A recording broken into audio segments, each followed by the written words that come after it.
Assalamualaikum warahmatullahi wabarakatuh. Masih lagi kita membincangkan bab 4 jirim dan bahan.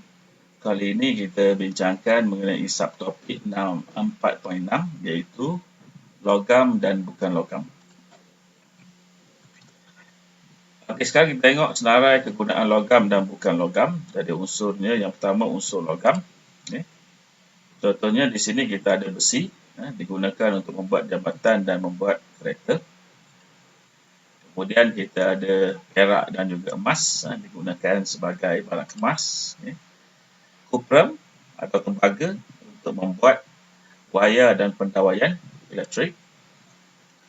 Kemudian kita ada aluminium digunakan sebagai keranjang dapur dan juga digunakan sebagai kabel elektrik. Kemudian kita ada merkuri, satu-satunya logam dalam keadaan cair pada suhu bilik digunakan dalam termometer. Dan contoh terakhir kita ada timah digunakan untuk membuat tin makanan. Timah dalam jadual berkala dinamakan sebagai stannum.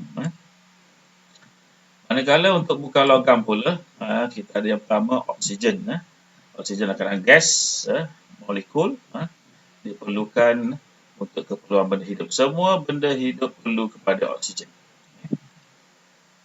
Maksudnya karbon dalam bentuk grafik sebagai bahan marker pensel dan digunakan juga sebagai bahan pelincir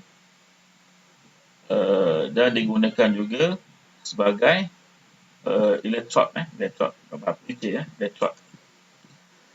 Okey, seterusnya untuk karbon dalam intan digunakan sebagai barang kemas. Ini salah saja, ini barang kemas sepatutnya.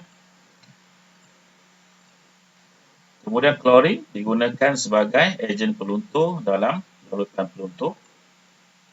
Sulfur digunakan sebagai bahan membuat pewarna. Dan nitrogen digunakan untuk membuat amonia sebagai baja kimia. Ini sebahagian daripada contoh-contoh logam dan bukan logam yang digunakan oleh manusia. Dan di sini kita boleh lihatlah kegunaan logam tu. Di antara logam-logam yang digunakan untuk membuat badan kapal terbang, membuat kereta api, sebagai asas bahan binaan, peralatan rumah, digunakan untuk buat dapur, satelit, barang-barang elektrik, dan juga tangki-tangki lah. Ini antara contoh kegunaan logam. Manakala untuk bukan logam ini contoh dia. Kita gunakan gas untuk menaikkan belon panas. Belon gas panas digunakan untuk membuat bateri. Ini digunakan untuk membuat lampu neon. Ini lampu yang menggunakan gas nadir. Digunakan sebagai alat perhiasan. Di sini berlian antara bahan yang paling kuat sekali di dunia. Yang ini air bukan logam digunakan untuk kolam dan sebagainya, dan ini adalah karbon. Grafit digunakan untuk membuat marker pensel. Sekarang kita tengok sifat-sifat fizikal logam dan bukan logam. Okey, jadi ini adalah sifat-sifat untuk logam. Yang pertama dari segi kekilauan, kemudian dari segi kemuluran, ketertempaan. Ini kita boleh bandingkanlah di antara logam dan bukan logam. Kemudian kekuatan tegangan juga kita boleh bandingkan antara logam dan bukan logam. Dari segi ketumpatan pun sama, dari segi takat lebur pun sama. Jadi yang pertama ini adalah sifat logam. Kita balik semula pada tadi. Untuk kekilauan, logam terkenal sebagai bahan yang berkilau, tetapi bukan logam tidak berkilau. Kemuluran ini adalah kebolehan untuk kita tarik dia tanpa putus. Logam mempunyai kemuluran yang tinggi. Sebab itu logam digunakan untuk membuat dawai. Bukan logam tidak mempunyai kemuluran, bila kita tarik dia akan putus. Kemudian ketertempaan, maksudnya kita boleh ketuk dia gunakan daya fizikal dan sebagainya dan membentuk bentuk-bentuk berlainan. Logam mempunyai ketertempaan yang tinggi. Bukan logam biasanya kalau kita ketuk dia akan pecah. kekuatan tegangan, maksudnya bila tarik ini susah untuk ditarik dan sebagainya, logam juga lebih tinggi kekuatan tegangan berbanding dengan bukan logam. Dari segi ketumpatan, kebanyakan logam lebih tumpat daripada bukan logam. Ya. Dan untuk takat lebur ni maksudnya bertukar daripada pepejal kepada cecair. Takat lebur logam biasanya jauh lebih tinggi daripada bukan logam. Ini antara sifat-sifat logam itu boleh dia boleh ketuk, dia gunakan daya dan sebagainya, dia akan berubah bentuk mengikut bentuk yang kita kendaki. Dan ini juga merupakan sifat logam mulur, kita boleh tarik dia jadi panjang, bagi kita boleh buat dawai. Ini contoh adalah dawai tembaga, dawai kuprum. Okey, untuk mengkaji sifat-sifat fizikal logam dan bukan logam dari segi kekilauan, jadi kembali ubah yang kita gunakan dimanipulasikan. Kita manipulasikan jenis unsur. Kita ada rod kuprum dan juga rod karbon.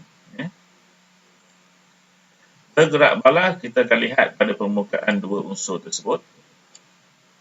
Dan dimalarkan kita akan gunakan jenis penggosok yang sama. Kalau kita gunakan kain penggosok yang sama untuk menggosok permukaan unsur. Jadi kita akan dapati untuk unsur rod kuprum, selepas kita gosok, dia akan menghasilkan permukaan yang berkilat. Manakala untuk rod karbon, walaupun kita gosok macam mana sekalipun, permukaannya tetap pudar. Jadi kesimpulan, kita boleh buat logam mempunyai permukaan berkilat, manakala bukan logam mempunyai permukaan yang pudar. Okey, seterusnya untuk sifat kemuluran. Boleh ubahnya, kita tengok di sini, dimanipulasikan juga jenis unsur. Jadi kita akan gunakan unsur berbeza, satu daripada logam, satu daripada bukan logam. Bergerak balas, kita akan tengok dari segi pemanjangan rod. Boleh dipanjangkan, boleh ditarik atau tidak. Dan dimalarkan panjang asal rod tersebut. Jadi kita dapati untuk rod kuprum yang mewakili logam, kita dapati panjang akhir rod lebih panjang daripada panjang asal dia. Manakala rod karbon, dia tarik macam mana pun, dia tetap sama panjang. Maksudnya pada panjang akhir rod sama panjang seperti panjang asal. Bermaksud logam adalah mulur, manakala bukan logam tidak mulur.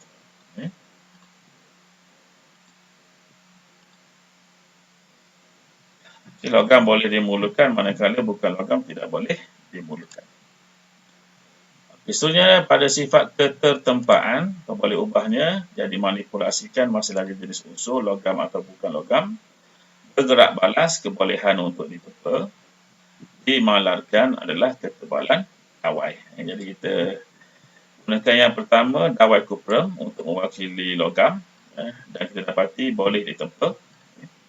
Manakala untuk dawai grafit plumbum, bila kita ketuk dia pecah, maka tidak boleh ditempa. Kita ketuk, gunakan daya. Jadi kesimpulannya, logam boleh ditempa, manakala bukan logam tidak boleh ditempa dan rapuh. Okey, seterusnya untuk kekuatan tegangan, dimanipulasikan masih lagi jenis unsur logam atau bukan logam. Bergerak balas, bilangan pemberat untuk mematahkan bahan. Dimalarkan ketebalan wayar tersebut. Jadi untuk wayar besi, dapati bilangan pemberat yang digunakan adalah banyak. Maksudnya dia tak patah. Tetapi untuk dawai grafik, bilangan pemberat yang digunakan adalah sedikit. Bila kita walaupun gunakan sedikit pemberat, dia akan putus. Jadi kalau secara kesimpulannya kita nyatakan logam mempunyai kekuatan tegangan yang kuat, manakala bukan logam mempunyai kekuatan tegangan yang rendah.